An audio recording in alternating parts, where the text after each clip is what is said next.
I came home from work exhausted and turned on the light. I screamed in horror. What the hell? The room was in disarray. Bags of snacks were scattered everywhere. In the center of the room were my mother-in-law and her two sisters, who were drooling in their sleep. Oh, you're back. It's quite a nice house. My mother-in-law woke up. Give me a break. What do you think you're doing? I screamed in anguish, and she clapped her hands and smiled at me. We're going to live here from now on. You're going to work hard for us. Then we'll let you stay here. She proclaimed with a breath that reeked of alcohol. Her sisters were smirking with a glass of wine in their hands. It's a little cramped, but we'll manage. It comes with a maid, you know. That's true. By the way, can you make us some snacks? The three of them gulped wine while they crapped up so hard that the entire neighborhood could hear them. I was absolutely stunned when I heard a nonchalant voice coming from the front. Suppressing my anger, I walked toward the door. My husband, who also reeked of alcohol, was taking off his jacket. He had told me he was going to a company function, but it made me angrier in the crazy situation. Honey, your mom is making a terrible joke that she and her sisters are going to live here. Do something. Oh yeah, I think I got a text about that from her. She said they were having a party tonight. Are they still drinking? I was taken aback by his indifferent attitude. Are you serious? What are we going to do about their living expenses and stuff? She said she would pay us rent. You just need to put in a little more effort on housework. Anyway, I'm a little hungry, so can you make me something quickly? He walked into the bedroom to change. I went back to the living room and saw the three of them once again sprawled out on the floor. They had such a dumb sleeping faces. I saw a wine bottle lying on the floor. I couldn't contain my anger and pick it up.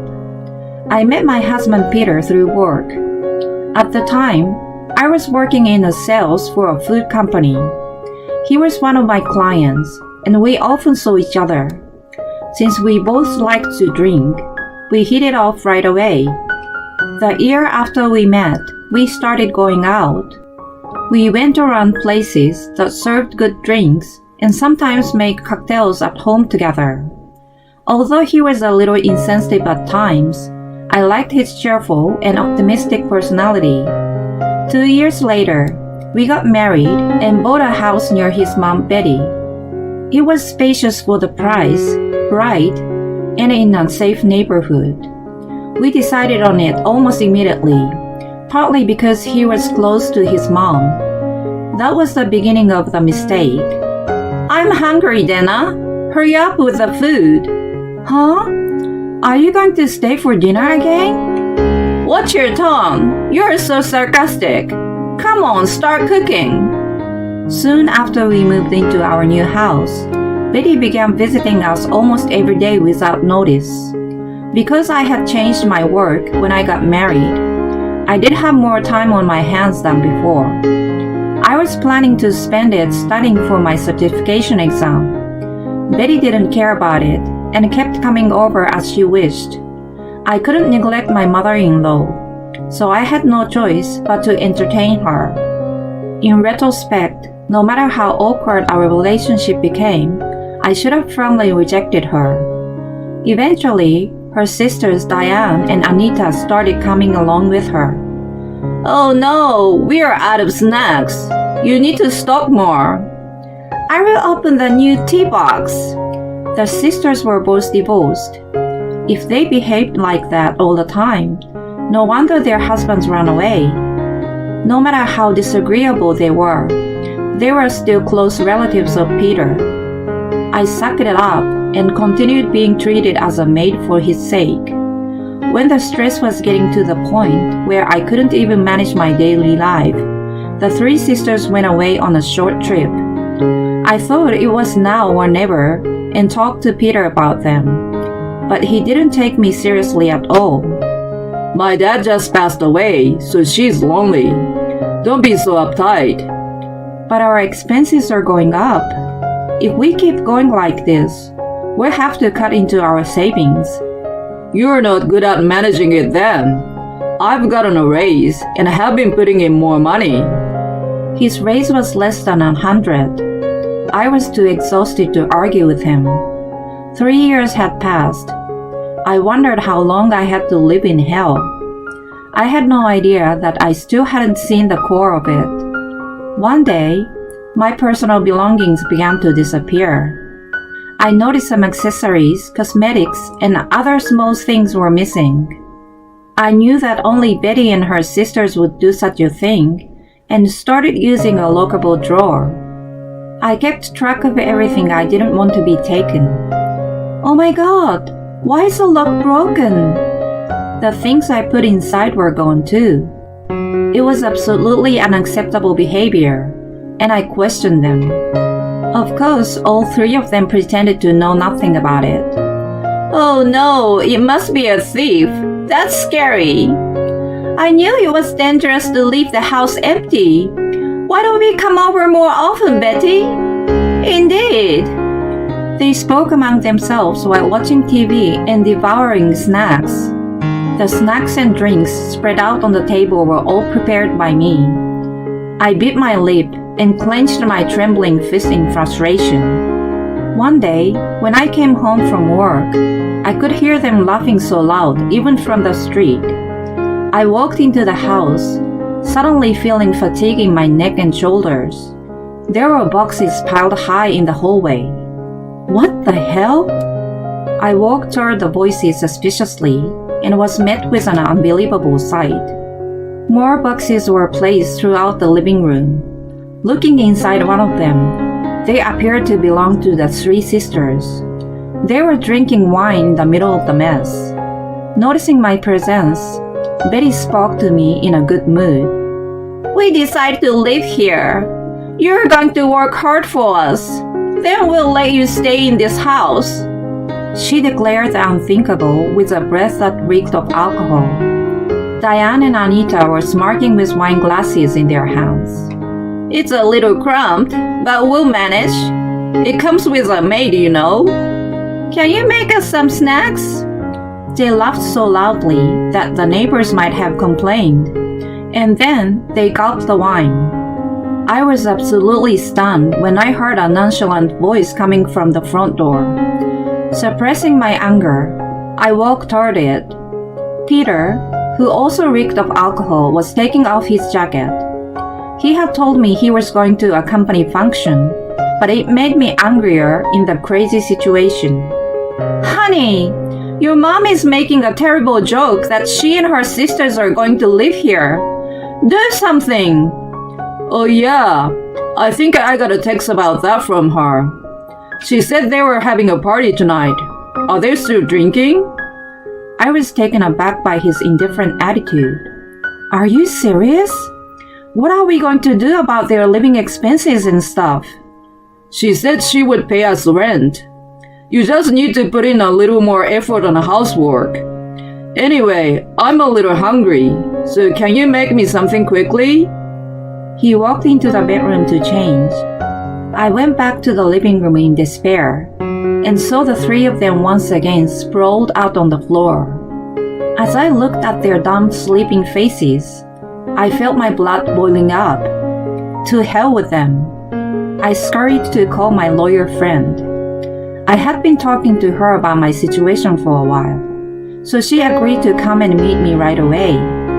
I left the house with a folder of documents that I had hidden in a secret place. My friend was to meet me at the diner near my house. I ordered pasta and ate it with a feeling of rage. When I finished eating, I received a text from someone. I decided to ask her to come over to my house. Soon after, my friend arrived, and we headed to my house together. When we arrived, Peter and the 3 sisters were all huddled in the middle of the living room for some reason. I asked my friend to wait at the door. I looked down at Peter and the others. You hit Peter, didn't you? What are you talking about? Don't play dumb. This is a proof. Betty helped Peter to get up. His nostrils were stuffed with tissues, and he had a bump on his forehead. He glared at me with a look of sheer pain on his face. Betty pointed a finger at me and shouted, "You did this to him! You better pay him compensation!" "Damn right! I'm against violence!" I sighed and slammed the divorce papers from the folder.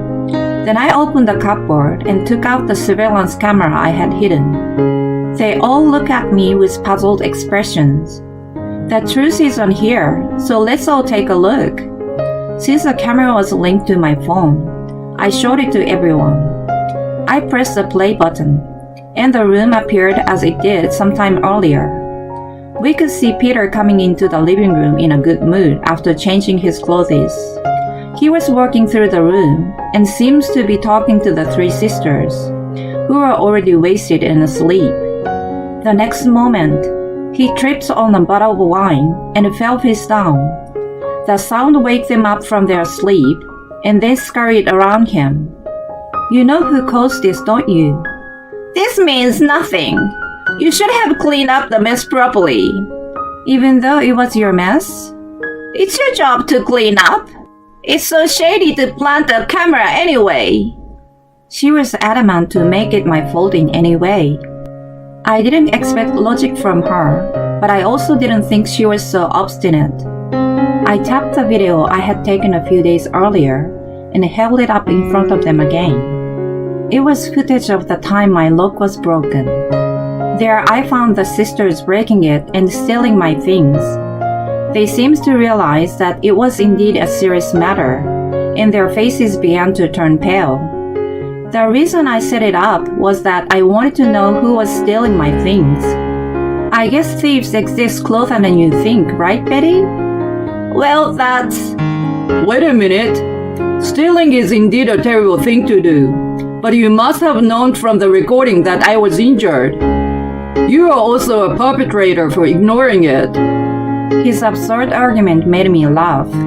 How did I end up marrying such a man? I would have loved to go back in time and ask myself. I led my friend into the room and presented the divorce papers in front of his face.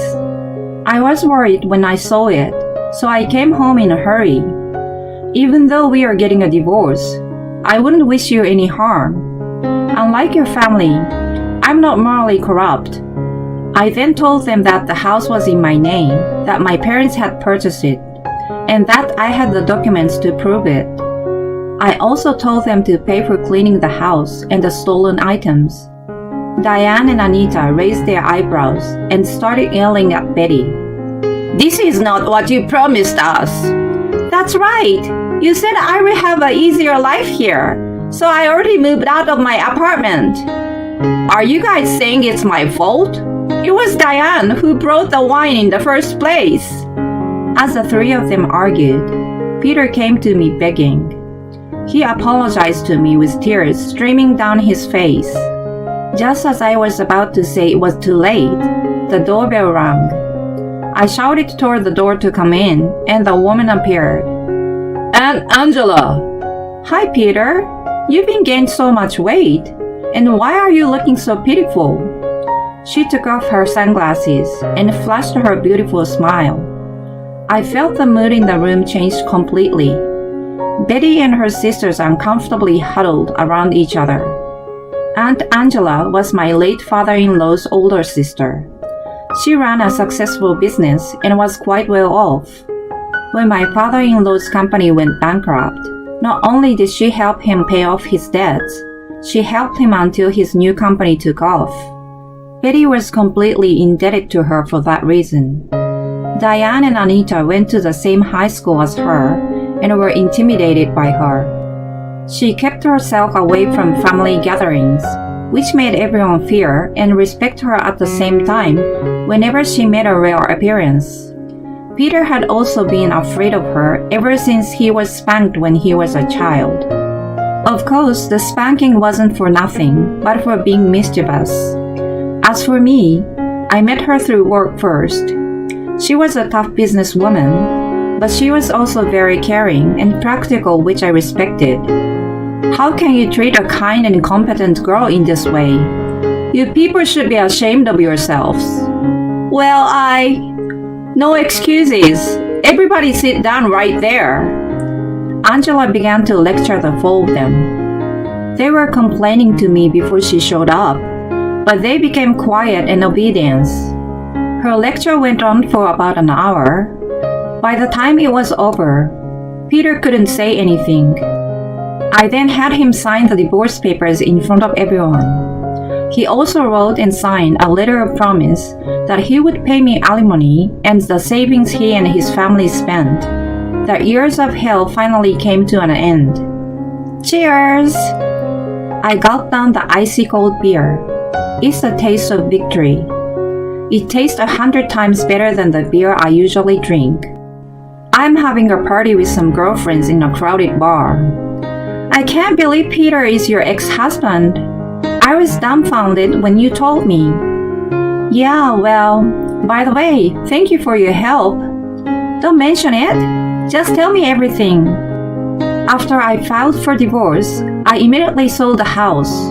When Betty and her sisters lost a place to live, they went to work for Angela in the warehouse.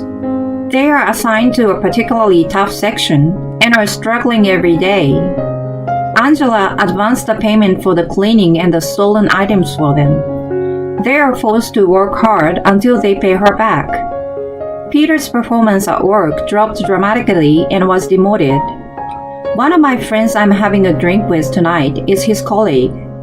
She's also my classmate from high school. We bumped into each other at the station and talked for the first time in a while. When I told her about the divorce, she spread a rumor about him in the office. As a result, his credibility flew out the window. Even though the work environment was unpleasant for him, he thinks it's still better than working for Angela. He still goes to work every day. Angela has assured me that if he falls behind on the alimony payment, he would be forced to work for her immediately. Seriously, why did I marry that guy? I know. Well, it's a party for broken hearts today. Let's all have a good laugh together. I'm in. Our laughter is mixed into the hustle and bustle of the bar and disappeared into the night.